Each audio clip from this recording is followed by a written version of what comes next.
In every part of the globe, we find people engaged in some form of worship. To adore something other than ourselves seems a part of our very nature.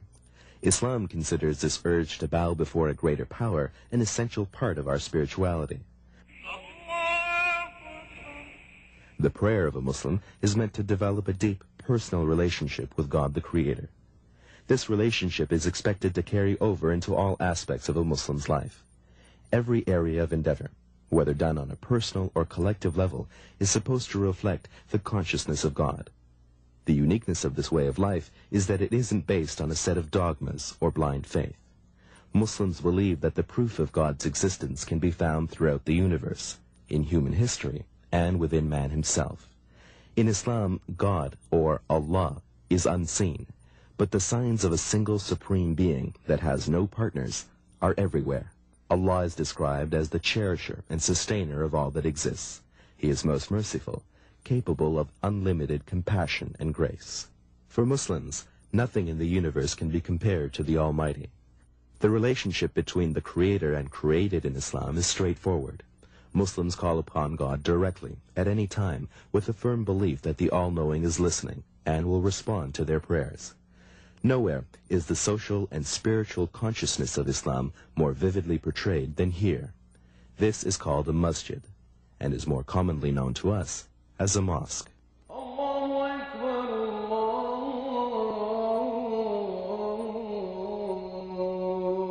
To our understanding, a mosque would be a combination church, school, town hall, and community center.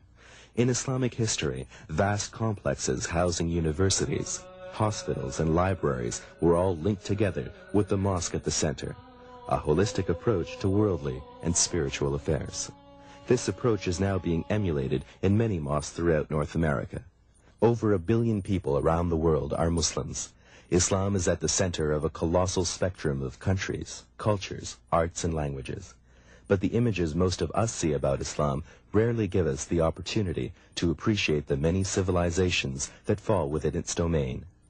The word Islam has a number of meanings in Arabic: peace, purity, surrender, and obedience.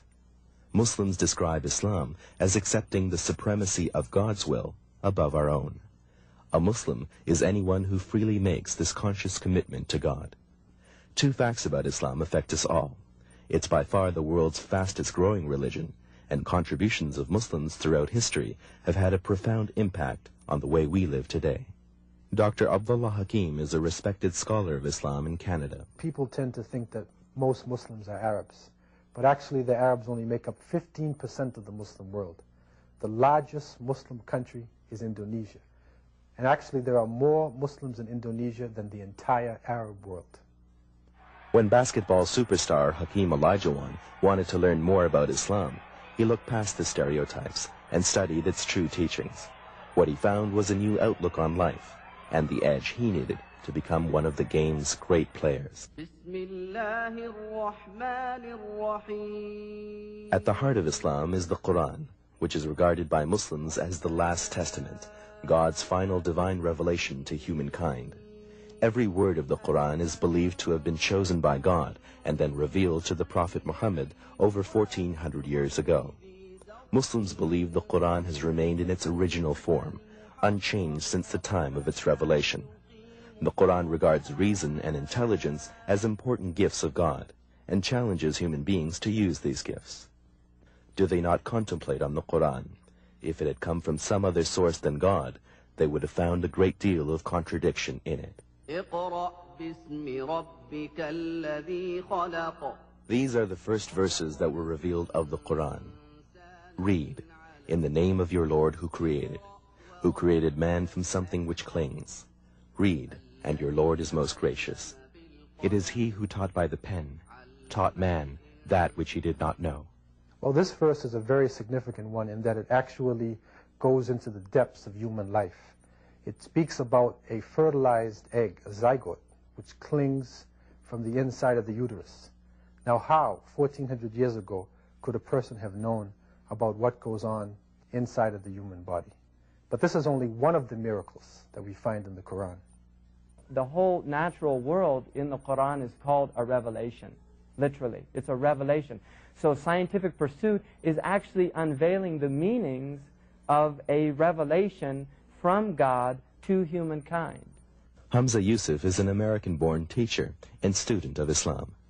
In the Islamic tradition, knowledge is the birthright of the human being.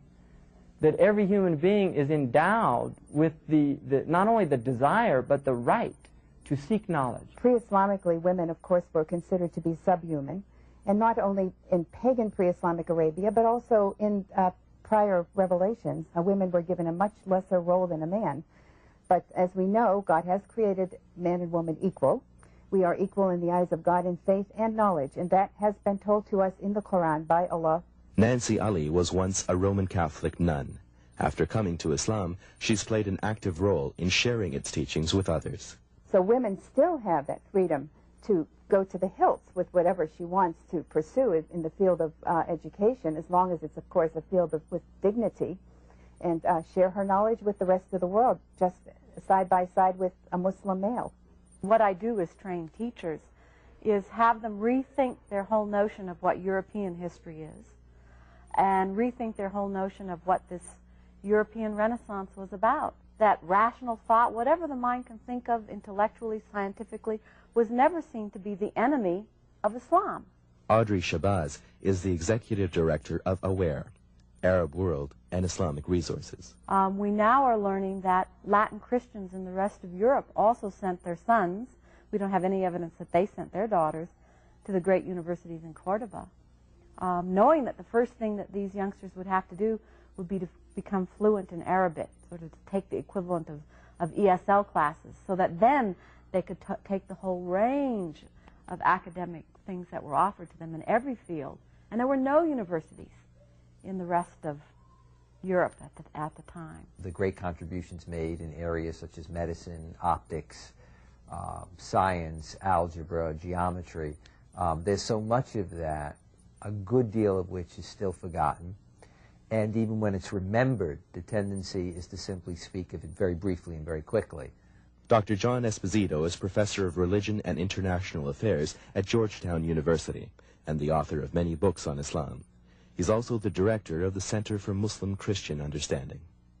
Islam's flourishing occurred during the Dark Ages, and then when, as it were, Western culture bounced back, it borrowed and reborrowed from the Muslim world.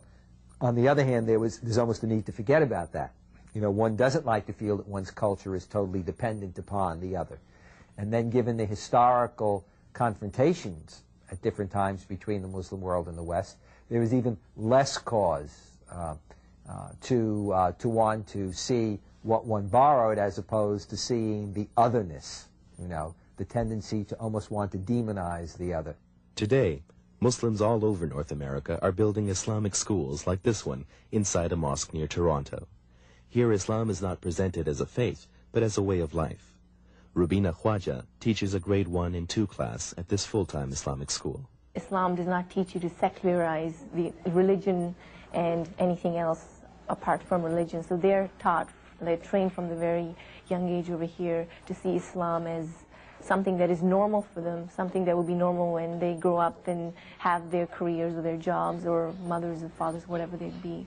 And what we try to do is we try to establish a relationship of the Creator and everything that is created. So when the children learn about the trees and the leaves and the oceans and the ponds or the phases of the moon, whatever it may be, it's part of our curriculum, but we teach it first from the Quran. What does Allah teach us about that in the Quran? And then we learn from there. What we hope that would result from fostering the Islamic spirit and everything they learn is that they grow up to be confident individuals, individuals who can function in society as Muslims and to help the other people in the society. They can see where Islam fits in. Like, it's not something separate, but it's something that's very nice. It's something that's very normal.